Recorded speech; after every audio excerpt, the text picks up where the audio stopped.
गारपिटीच्या तडाख्याने पपई बाग उद्ध्वस्त, शेतकऱ्याचे 5 ते 7 लाखांचे नुकसान। गडा परिसरातील तेलगंशी जायभाम वस्ती येथे अवकाळी गारपीट आणि वादळी पावसामुळे शेतकरी हनुमंत जायभाई यांच्या 2.5 एकर पपई बागेचे मोठे नुकसान झाले आहे। बाजारात विक्रीसाठी तयार असलेल्या पपई फळांवर गारांचा जोरदार मारा झाल्याने फळांची गुणवत्ता खालावली असून उत्पादनावर गंभीर परिणाम झाला आहे। प्राथमिक अंदाजानुसार शेतकऱ्याचे 5 ते 7 लाख रुपयांचे नुकसान झाले आहे। अनेक महिन्यांच्या मेहनतीने उभी केलेली बाग काही मिनिटाच्या गारपिटीत उद्ध्वस्त झाली। शेतातील काही अवजारे व साहित्याचेही नुकसान झाल्याचे सांगण्यात आले आहे। नुकसानाची तत्काळ पाहणी करून पंचनामे करावे व शासनाने आर्थिक मदत जाहीर करावी अशी मागणी शेतकरी हनुमंत जायभाई यांनी केली आहे। महाराष्ट्र टीव्ही 24 करिता धानसिंग साळुंखे, खर्डा।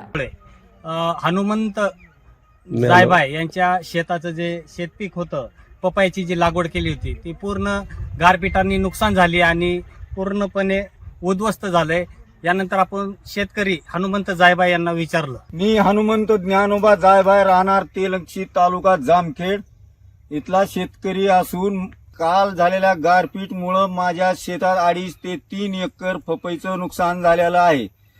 पूर्ण अख्ख्या उन्हाळ्यात पाणी घालून जोपासलेली झाडं आज गारपीटमुळे सगळं नुकसान झालेलं आहे। तरी सरकारने याचे पंचनामे करून लवकरात लवकर घ्यावेत।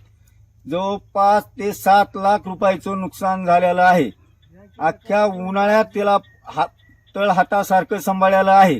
तरी सरकारने ह्याची लवकरात लवकर काळजी घ्यावी। बँकेचं कर्ज घेऊन पूर्ण खर्च केलेला आज हातातोंडाशी आलेला घास एका निसर्गामुळं फार मोठं नुकसान झालेलं आहे। तरी याचे पंचनामे लवकर करण्यात यावं।